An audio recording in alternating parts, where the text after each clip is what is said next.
Sangarongshalo bodor gulchakor amsayo dalbidal bodol yakare 370 family ni 1478 voter শ্রমকা BJP bodol ni bana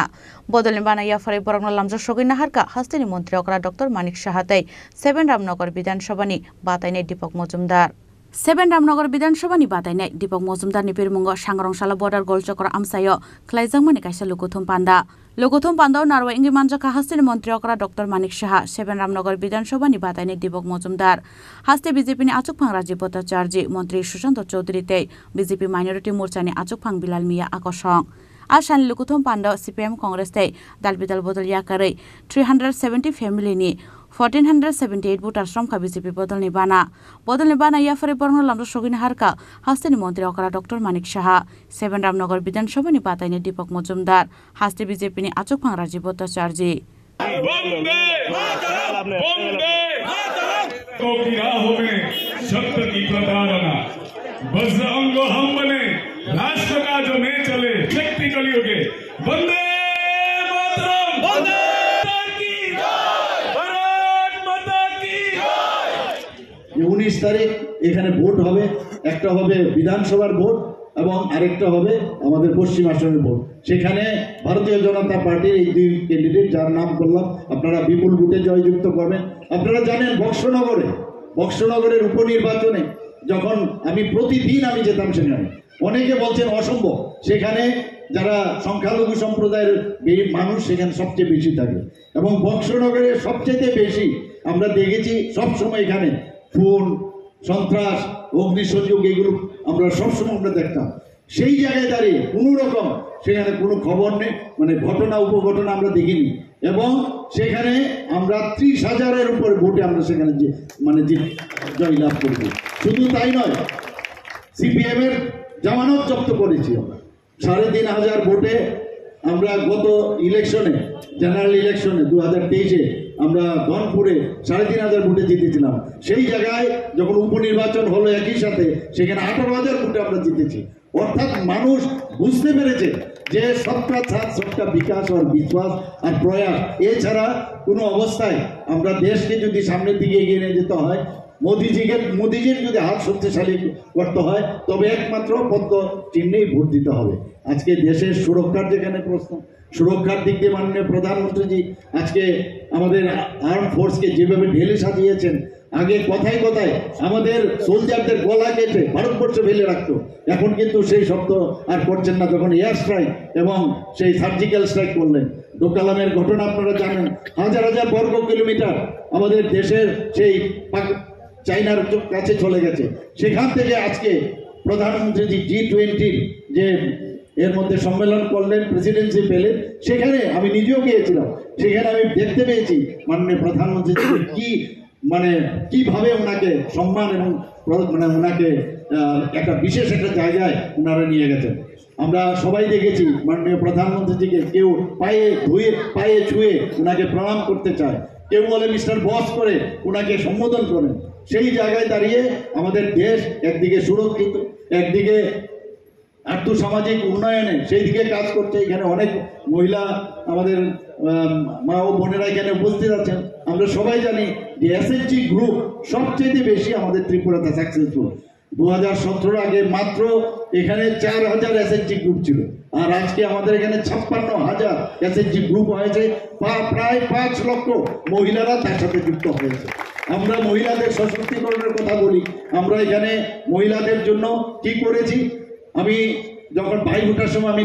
ঘোষণা দিয়েছি যারা graduate হয় আমাদের উন্নয়নের দিকে ধারাতে যদি আমাদের যেতে হয় আমি আপনাদের কাছে অনুরোধ করব একমাত্র পথ হচ্ছে সেটা হচ্ছে পদ্মচিহ্ন এবং পদ্মচিহ্নে আপনারা সবাই ভোট দেবেন রাজ্যের প্রাক্তন মুখ্যমন্ত্রী বর্তমান সাংসদ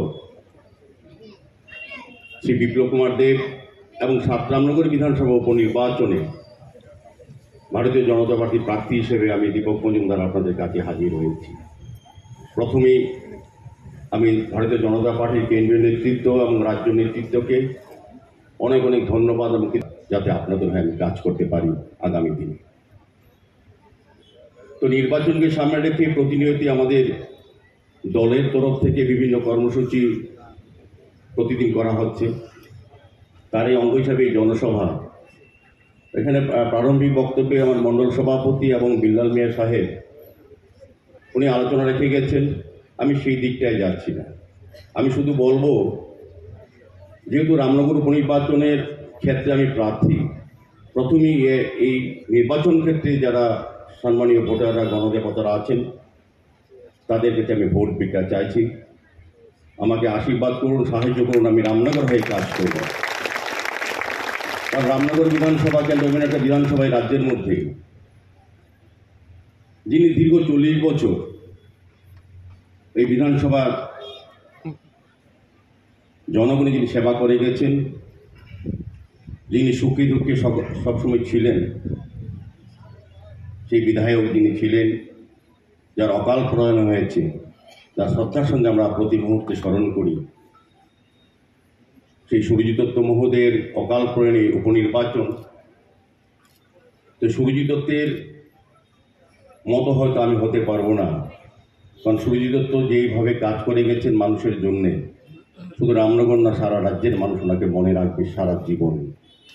উনি জননেতা, ওনার বিকল্প আমি হতে পারবো না, তবে আমি চেষ্টা করব আপনাদের হয়ে 24 ঘন্টা আপনাদের পাশে থাকা। আমি আশা রাখবো আমাদের সরকারের, আমাদের মুখ্যমন্ত্রীর নেতৃত্বে যে সরকার চলছে, তার উন্নয়নের সমস্ত দিকটা যাতে রামনগরের প্রতিটি জায়গায় পৌঁছে যায়, সেই চেষ্টা আমি করে যাব। আমাদের যিনি প্রয়াত বিধায়ক ছিলেন সুরজিৎ বাবু,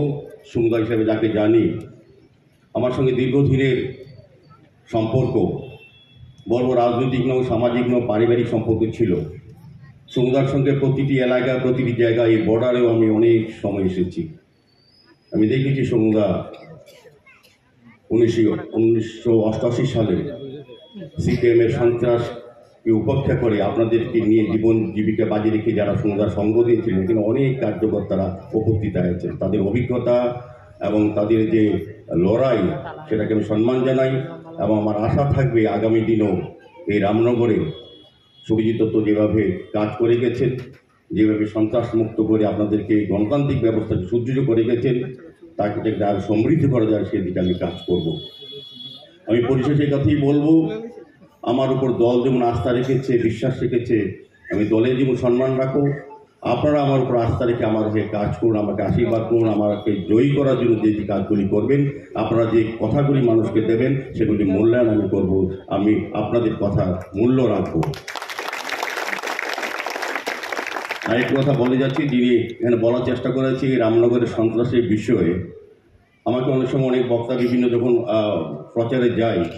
বলেন যে সিপিএমের সন্ত্রাসের বিরুদ্ধে কিছু বলুন। আমি বললাম না, বিষয়টা এরকম না। আমাদের যেমন নরেন্দ্র মোদীজি যখন বলি, তখন কিন্তু সারা ভারতবর্ষে উন্নয়নের কথা বলে। নরেন্দ্র মোদী নাম আসলেই দেশের উন্নয়নের কথা বলা হয়। আর যখন ডক্টর মানিক শাহের কথা বলি, তখন মনে হয় রাজ্যের উন্নয়নের কথা, প্রতিটি প্রান্তে মানুষের যে উন্নয়ন হয়েছে সেই কথা মনে হয়। আর যখন রতন দাসের নাম বলা হয়, সেই সন্ত্রাসের কথা বলা হয়। নারী নির্যাতন, গৃহ যত ঘর বাড়ি পড়ে গেছে, কত আমাদের কর্মকর্তা, কার্যকর্তা, কর্মীরা গৃহচারা ছিল, কত বোনের ইজ্জত লুট হয়েছে, সেই রতন দাসকে আমি প্রার্থী করা হয়েছে। আমি সেই ব্যাপারে যাচ্ছি না, আপনারা বিবেচনা করবেন। রামনগর মানুষ রাজনৈতিক সচেতন। 1988 থেকেই তারা কিন্তু সিপিএমের সন্ত্রাসের বিরুদ্ধে লড়াই করে সুন্দরকে পর জয়ী করা হয়। Arsan lukutum pando amsani BJP adong jeksongni manjakmari belai mokolok kalai thatok. Raja khoragul nishimi pranamni kokthum chini khorang.